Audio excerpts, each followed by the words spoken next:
Bienvenue dans votre édition des initiatives. Aujourd'hui, nous irons à la rencontre de 3 marins lorientais qui rêvent de naviguer au milieu de la banquise.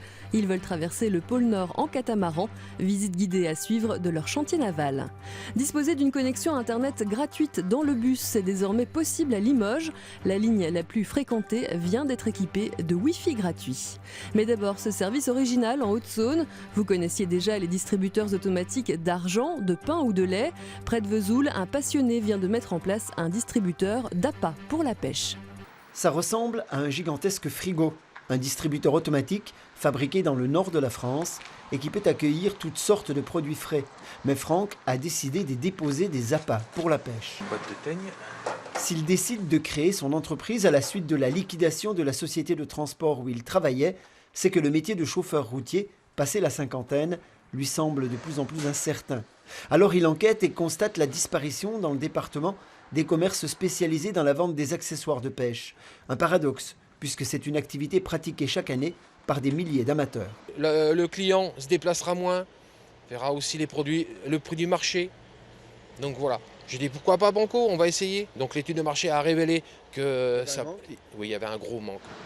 Une clientèle plutôt mobile que Franck est décidé à capter. C'est pourquoi il envisage de développer les points de distribution comme il vient de le faire en installant cette deuxième machine à Vesoul, en attendant de multiplier les sites l'an prochain si l'affaire tourne bien. Enseigner le breton dès la crèche, ce sera désormais plus facile dans le Finistère. Le centre de formation professionnelle du département met sur pied un CAP petite enfance jumelé avec un apprentissage du breton. Un CAP petite enfance en langue bretonne. C'est le projet de Mervent et du Centre de formation et d'accompagnement professionnel, le CLPS. L'un enseigne le breton aux adultes, l'autre les métiers de la petite enfance. À partir du 27 mars, ces formations pourront être réunies dans un même cursus.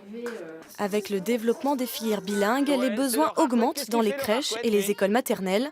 Un secteur en plein essor, c'est aussi le constat du CLPS. Dans les projets des structures accueillantes, il fallait toujours faire un choix un petit peu cornélien entre la langue bretonne ou le côté professionnel petite enfance. Et au moment de l'embauche, c'est souvent la connaissance du breton qui l'emporte. Désormais, avec cette double formation, les opportunités d'emploi devraient être plus nombreuses. Mervent et le CLPS ont déjà reçu une douzaine de candidatures.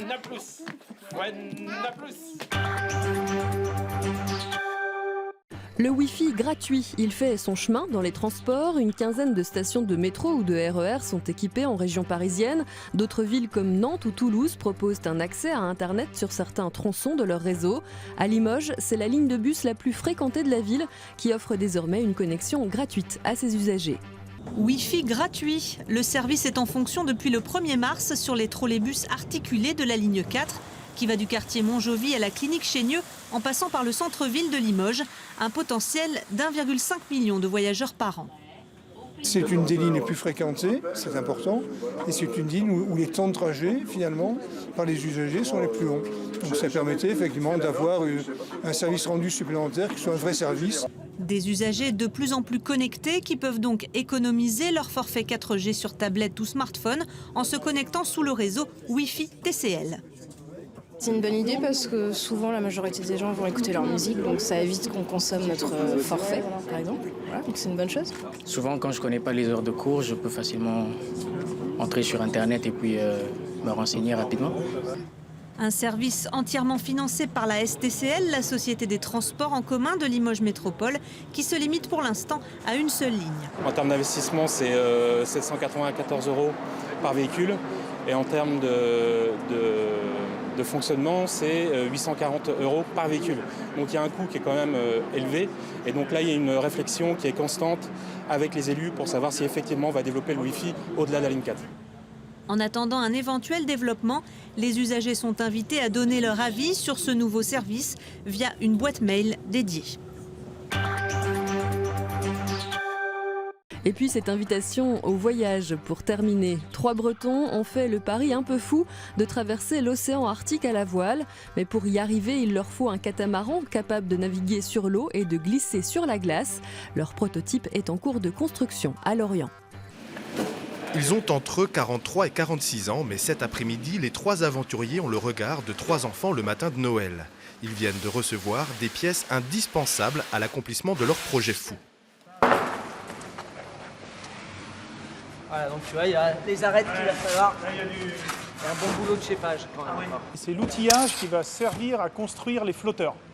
Donc en fait là on s'imagine que là c'est la partie extérieure du flotteur et on va mettre au-dessus des tissus et de la résine et donc on va s'en servir comme forme. L'idée de départ des 3 amis est digne d'un roman de Jules Verne. Traverser l'océan Arctique à la voile sur un catamaran capable de naviguer sur l'eau mais aussi de glisser sur la glace. En cas d'obstacle, la méthode est simple, pousser, tirer et passer coûte que coûte. Soit 2 mois d'aventure où chaque kilogramme emporté compte. À la fois avec l'armement de sécurité, avec l'armement, avec tout le matériel scientifique et tout ce qui est télécommunication, etc. On va partir grosso modo avec un bateau chargé à 400 kg, 400-450 kg.